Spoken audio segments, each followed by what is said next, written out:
Hello, BookTube, and welcome back to June on the Range, a great BookTube event created by Michael K. Vaughan. We're now in our second year. I'm once again one of the co-hosts, and as you could tell from the title, we're reading Westerns, which is a genre that you look high and low for it in most bookstores now, and you won't find it.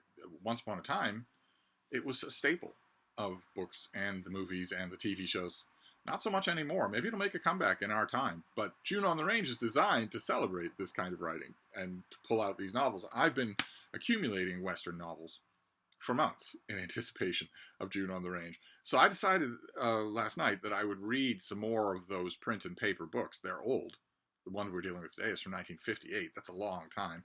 But I think I'll read these things, give a lot of them their final burying place on Boot Hill before I move on to ebooks. I have a ton of Westerns on ebooks, but I got these things for a reason. So today we're reading Richard Poole's book, West of Devil's Canyon, which takes place down by the New Mexico border.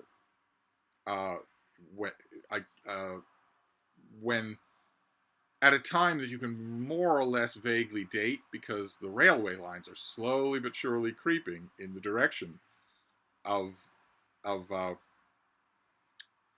New Mexico, of Colorado and New Mexico and all. They're slowly creeping out west, and they will change everything. Everywhere they go, the railway lines will change everything, and everybody in the books knows it. The good guys, the bad guys, the saloon maids, everybody knows it. And that's kind of at the heart of this book. It's not a long thing. Once again, these Westerns were really short. This is 150 pages long. They're not long at all. Most of them aren't. And I love the cover art, but this was torpid and disappointing. This is the story of a guy named Phil Ward, who is introduced to us in the first paragraph in a way that you can tell what the writing in the book is going to be like, and it's exhausting. It's absolutely exhausting. This is just the first paragraph. The morning sun sent long shafts of brilliant light into the cramped hotel room, changing the brass bedstead into gleaming gold, a patina as false as rice powder on a dance hall girl. A breeze from the high mesas moved the tattered curtains at the window over the man who stirred beneath thin blankets on the lumpy bed. So literally nothing is not given an adjective, and that's true throughout the book. Oh my god. There are about 5 action scenes in this thing, and much like an earlier book that we read for June on the Range, they're done poorly. I realize action scenes are very, very hard to write, but because of that, writers usually buckle down and do it, put a little more effort, because they know that readers are going to be reading these things for those scenes. But if you're going to give every single noun its own adjective, or two, and every single verb its own adverb, throughout the whole course of the book, it's, like I said, exhausting. and we meet Phil Ward. He and some friends of his are hoping to get cattle contracts, the business of cattle ranching and of those encroaching railroads, and how you actually go about the business here. This is not a book for a book of roving cowboys singing songs by the campfire with the coyotes for accompaniment. This is about how the actual business of how the West was won, which will turn off a lot of Western readers right away. I noticed how, when I was reading this, when I was thinking about that, as the book is going on, and these men are deeply involved. I mean, Phil Ward, but also there's a guy named Riger, who is he ends up being the bad guy, but all of Phil Ward's friends, they're all deeply involved in this stuff. It's all they think about, and they know what it means. They know the details of it. I was well into this book when I was thinking, it suddenly struck me how seldom that happens in Louis L'Amour, which might account for the fact that Richard Poole is completely forgotten. I don't know anything about this guy. He's completely forgotten, and Louis L'Amour is immortal. That could be one of the reasons. Because unless you really know about range wars and train lines and the minutia of ranching, I don't think you're going to really connect with the motivations of these men. Phil Ward and a couple of his friends get some lucrative contracts, but they lose some others. And this Rieger guy is pretty sure that he would have got a contract if it hadn't been for Phil and his friends. And so there's bad blood right from the beginning. And it ends up being just one damn thing after another.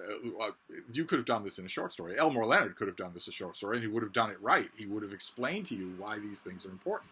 Richard Poole goes on and on about them for page after page, but he never explains why you should care about them. And that's kind of your duty as an author. But as it is, I never cared for Phil Ward at all, and he's all over this book. I might not care about Riger or, David Trago or any of his other friends in this book, but I have to care about him. And I don't. I didn't at all by page 60 of this book. So less than halfway to the end. I was thinking that exact thought last night. I was thinking, well, okay, well, some of this is interesting because I am interested in how the West changed when the railroads came through, but I don't care whether you live or die. I don't care if one of the bad guys gets a lucky shot off and blows your head off your shoulders. I don't care at all, and that's pretty bad for a Western novel. I should at least care, even if I don't like the hero, I should at least care what happens to them. And don't even get me started about what happens when Phil meets Carol. A surprisingly lovely, delicate desert prairie flower with a heart of gold. Oh my God, it was the same thing as yesterday. The minute these authors, these Western authors, start to introduce a love story into books that are clearly written for either adolescent boys or arrested adolescent boys, the minute they introduce a love story, oh my God, some of them, most of the ones that I've read, they just have no idea what to do. None at all. They haul out every silly romantic cliche. I don't know anything about Richard Poole. I don't know anything about half these authors that I'm reading, that the tone changes completely when they write the lovey-dovey stuff. I wouldn't surprise me at all if Richard Poole, who'd been boring the eye teeth out of his wife for dinner after dinner after dinner, talking to her about this crappy book that he was writing, it wouldn't surprise me at all if at one point over the newspaper with pipe in his mouth, he looked over the top of his paper and said, hey, honey, you should write the love scenes. You know all about that sort of thing. Women know all about that sort of thing. Maybe that would explain why they're so completely different when you get to. Explaining isn't excusing, though. They were awful. And the ending is also predictable. Phil Ward is the type of hero who's never going to get into serious trouble. I ran into a few of those last June on the range, and it's kind of true here. And that also, if you don't think that your hero can die, then you're going to be reading, it's different if you're reading pastiche fiction, right? If you're reading a Star Trek novel, you know that Kirk can't die. But if you're reading a Western, everyone should be expendable. You're in and out. This isn't part of a series. So I would hope that you would do that. Hell, in the hands of really good authors, even when something is part of a series, even when you're pretty sure a character can't die, you're still on the edge of your seat. Mark Richardson, when he was on BookTube, was reading the Sackett novels of Louis L'Amour.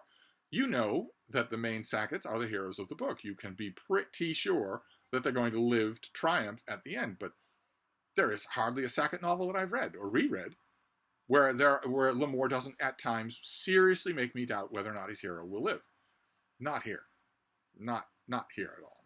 No. Not any of them, really. You know who the bad guy is right away, even though the premise of the book could go either way. Just like yesterday, that, the amnesiac man with the scar on his forehead who's big and beautiful, and right away all right, you as a writer are so timid or so poor that you are assuming that because you're describing a beautiful character, whoever he ends up being when he gets his memory back will be a noble man. And for that book, I was hoping for just a few pages. I was hoping, what if he's the worst person in the world and you're faking us? But no, that's not going to happen. And the same thing is true here. Is it possible that Riger is right? Is it possible that Phil Ward and his friends have cheated him out of a contract that should have been his? We are supposed to assume right from the beginning that because Riger is short and swarthy, he must not be right. And he turns out not to be. So, not that I mean to spoil a book that's, 60 years old, that's in a paperback that's never been reprinted. I don't know if there's an e-copy of this that you could get, but I don't know that it'd be worth your while. I am picking books at random for Book Trek. I have no reading plan at all for the month, so I'm just going with the wind. I'm blowing like a tumbleweed. And that lays me open to doldrums. That lays me open to reading book after book after book that's not all that good. Considering how many millions of these things were written, I stand a real good statistical chance of going the whole month without reading another good book. I read A Hanging at Whiskey Smith, and I really enjoyed it. Is that going to have to sustain me for the whole month? I don't know. We have 3 weeks more to go. So I will put this aside. I don't. It's in perfect condition, so I don't feel guilty about, trading it at the brattle. I'll put this aside. I'll pick another one at random and hope for the best. This was not the best. So that's my June on the Range pick for today. We will reconvene tomorrow a little bit further down the trail. I'll see you then. Thank you, BookTube.